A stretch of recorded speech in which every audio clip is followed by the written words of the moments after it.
Jimi Hendrix is undoubtedly one of the greatest musicians of all time, but he never played in a proper band outfit. And so naturally there was a curiosity towards that style of music for Hendrix as he watched from afar and became a fan just like the rest of us. So you get the sense that his dream idea of music would be some sort of psychedelic orchestra. That by definition is impossible, but these 5 groups who he claimed to be into, for him, were as close as possible. Number 1 is King Crimson. The single time I met Jimi Hendrix was at the Revolution Club in Mayfair when King Crimson were playing in 1969, the band's Robert Fripp once revealed. At this point in 1969, King Crimson were just at the infancy of their career, whereas Jimi Hendrix, on the other hand, well, he was a fully fledged global star. Nevertheless, despite being one of the most famous musicians in the world, Jimi Hendrix went up to the band after their show to introduce himself and tell them how moved he was by their performance. The story goes that Fripp stuck out a hand for Hendrix to shake, at which point the luminary said, "Hey, shake my left hand, man, it's closer to my heart." Number 2 is of course the Beatles.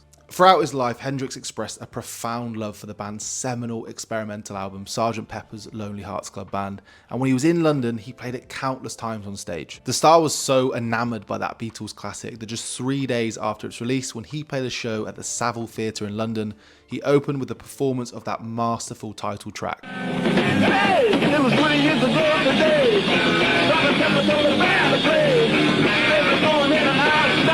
And Paul McCartney, who was in attendance that evening, said, "It was one of the greatest honours of my career." Hendrix later said of the Beatles, "They're one group that you can't really put down because they're just too much, and it's so embarrassing, man. When America is sending over the monkeys, oh god, that kills me." At number 3 is the Bee Gees. One of the first records that the guitarist ever adored is the 1967 Bee Gees debut record titled Bee Gees First. This album preceded the sort of music they made in the late 70s when they became disco titans and was more of a soft rock voyage with expansive yet delicate arrangements that seemed to strike a chord with Jimi Hendrix. Kathy Etchingham, his former partner and curator of the Hendrix record collection for the Handel and Hendrix Museum, explained, "This was one of the first records in the collection. We used to listen to that quite a lot. Jimmy thought their harmonies were really great."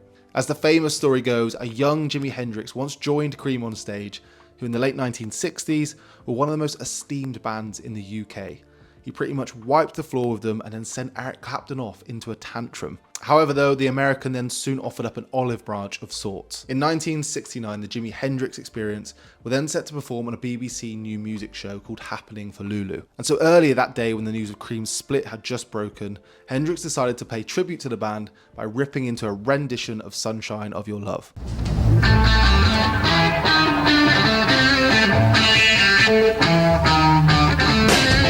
Drummer Ginger Baker once recalled, "You know, he really dug Cream. Hendrix and us basically had created this very large audience of people who were turned on to instrumental, vocal, loud, whatever you want to call it, music. Rock and roll, I guess, with the blues in it. I was very proud to be a friend of Jimi Hendrix and he encouraged me a lot.